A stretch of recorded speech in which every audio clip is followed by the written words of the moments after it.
স্বতন্ত্র বেতন কাঠামো সহ 4 দফা দাবি মানার ঘোষণা প্রকাশ্যে প্রধানমন্ত্রীর কাছ থেকে না আসা পর্যন্ত আন্দোলন চালিয়ে যাওয়ার ঘোষণা দিয়েছে পাবলিক বিশ্ববিদ্যালয় শিক্ষক সমিতি ফেডারেশন। বেতন কাঠামো নিয়ে অর্থমন্ত্রীর সাথে কোনো আলোচনা না বসার কথাও জানিয়ে দিয়েছেন শিক্ষকেরা। তবে পরীক্ষা শিক্ষকদের এই কর্মসূচির আওতামুক্ত ছিল।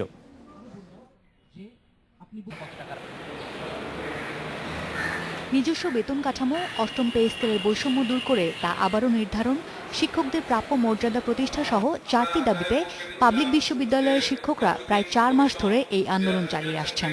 সকালে ঢাকা বিশ্ববিদ্যালয় ক্লাবে সংবাদ সম্মেলনে শিক্ষক ফেডারেশনের নেতারা বলেন, দাবি আদায় না হওয়া পর্যন্ত আন্দোলন থেকে সরে আসবেন না তারা। তবে এই আন্দোলনে ক্লাস পরীক্ষা নিয়ে শিক্ষার্থীরা ক্ষতিগ্রস্ত হবেন না বলেও দাবি করেন শিক্ষক নেতারা। আমরা মাননীয় প্রধানমন্ত্রীর কাছ থেকে ওনার মুখ থেকে পাবলিকলি শুনতে চাই যে আমাদের দাবি দাওয়াগুলো আলোচনা হচ্ছে, এগুলো সুবিবেচনা রাখবে এবং উনি এই ব্যাপারগুলো দেখভাল করবেন। নাহলে আমরা আন্দোলন থেকে 1 ইঞ্চি আমরা সরে আসবো না। শুক্রবারে শনিবারে ক্লাস নিতে পারবো, আমরা পরীক্ষা একদিন মাত্র আমাদের 4 মাসের মধ্যে পরীক্ষা আমরা করেছি, আমরা ভিতরে রেখেছিলাম আমরা এই পরীক্ষা নিয়ে নিব, কিন্তু আমরা পরীক্ষাকে বিঘ্নিত করি নাই। আমরা ক্লাস নেওয়ার মতো মেগা ক্লাস নেওয়ার মতো আমাদের সুযোগ আছে।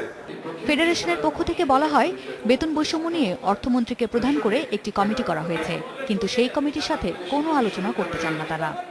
আমরা পরিষ্কারভাবে বলতে চাই, ইতিমধ্যে তিনি শিক্ষা ব্যবস্থা এবং শিক্ষা প্রতিষ্ঠানের প্রতিপক্ষ হিসেবে নিজেকে দাঁড়া করিয়েছেন এবং শিক্ষকদের ব্যাপারে প্রতিহিংসা পরায়ণ বক্তব্য রেখে নিজেকে বিতর্কিত করেছেন।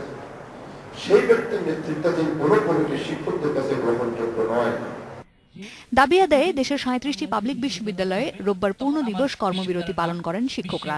এর মধ্যে সংকটের কোনো মীমাংসা না হলে 17 সেপ্টেম্বর একই দাবিতে আবারও পূর্ণ দিবস কর্মবিরতির কর্মসূচি রয়েছে তাদের। Asmita, independent news, Dhaka. দেশের পাবলিক বিশ্ববিদ্যালয়গুলিতে স্বতন্ত্র বেতন কাঠামো নিয়ে আরো আলোচনায় আমরা অংশগ্রহণ করব। আমাদের সাথে থাকবেন অধ্যাপক এফএম মাকসুদ কামাল। আমরা একটা বিরতি নিয়ে ফিরছি 1 মিনিট পর।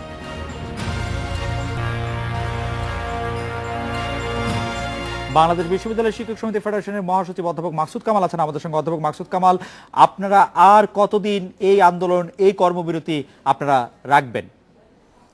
আমাদের তো পূর্ণ দিবস কর্মবিরতি, আমরা এই দুটো পূর্ণ দিবস কর্মবিরতি পালন করেছি।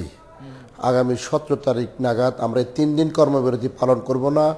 আমরা প্রত্যাশা করি যে সরকারের তরফ থেকে আলাপ আলোচনার প্রস্তাব আসবে শিক্ষকের ন্যায্য দাবিগুলো মেনে নেওয়ার জন্যে। যদি এরকম গঠনমূলক প্রস্তাব আসে এবং প্রকৃত অর্থে যে প্রস্তাব মিনিংফুল হবে যে শিক্ষকদের এই অর্থবহ দাবিগুলোকে মেনে নেওয়ার জন্যে, তাহলে আমাদের কর্মসূচি নিয়ে আমরা চিন্তা করব। কিন্তু যদি আমাদেরকে যেইভাবে অষ্টম জাতীয় বেতন কাঠামোতে সম্মান এবং আর্থিকভাবে অবনমন করা হয়েছে, এইটি যদি অব্যাহত থাকে, কোনো পরিবর্তন না হয় আর স্বতন্ত্র বেতন কাঠামোর বিষয়ে যদি সুনির্দিষ্ট কোনো প্রস্তাব না আসে, তাহলে আপনি জানেন যে শ্রীলঙ্কায় শিক্ষকরা প্রায় 4 মাস আন্দোলন করে তাদের দাবি আদায় করেছে। আপনারা কি সেই 4 মাসকে ছাড়িয়ে যেতে চান স্যার? আমরা আমাদের দাবি আদায়ের জন্য, এটা বস্তুত বেতন ভাতার বিষয় নিয়ে মর্যাদা যেমন আছে, তার পাশাপাশি এটা উচ্চশিক্ষারও আন্দোলন। আপনি উচ্চশিক্ষা খাতে বাজেট হলো 0.17% জিডিপির। এখানে আমাদের গবেষণা অর্থ দেওয়া হয় নাই।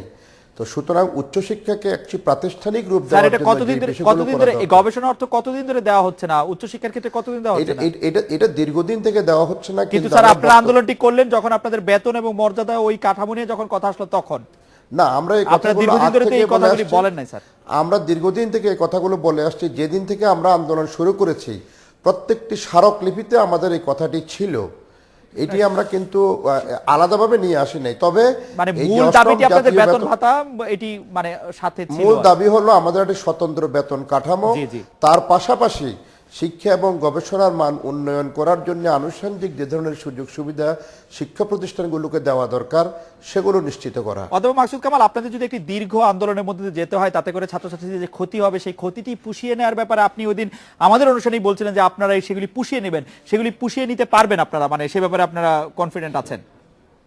আমরা সে ব্যাপারে কনফিডেন্ট, কারণ আমাদের 3 বছর পর্যন্ত আপনি জানেন সেশন জট ছিল, সেই সেশন জট এখন নেই। আমরা শুক্র শনিবারও যখন দেশে হরতাল অবরোধ চলছিল, আমরা ক্লাস নিয়ে সেগুলো পুষিয়ে নিয়েছি। এখন যেহেতু বিষয়টা এসছে গুটি কতেক আমলার ষড়যন্ত্রের কারণে উচ্চশিক্ষার উপরে, উচ্চশিক্ষা যদি বেঁচে থাকে, দেশ বেঁচে থাকবে, দেশ বিশ্ব দরবারে সমৃদ্ধির পথে এগিয়ে যাবে।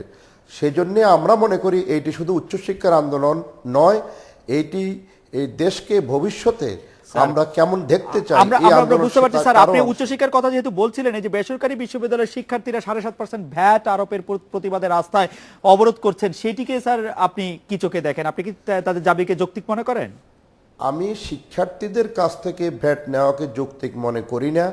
তবে বেসরকারি বিশ্ববিদ্যালয়গুলো যেহেতু লাভজনক প্রতিষ্ঠান, সেই ক্ষেত্রে মালিকদের কাছ থেকে অন্য ফর্মে ট্যাক্স বেশি পরিমাণে নিয়ে অথবা মালিকদের কাছ থেকে ট্যাক্স নেওয়ার জন্য সরকার যে কথাটি বলেছে, আমি সেটিকে সমর্থন করি। জনাব মাকসুদ কামাল, আপনাকে অনেক ধন্যবাদ। আমরা এডিটর স্পিকে একটি বিরতি নিচ্ছি, ফিরছি একটু পরে।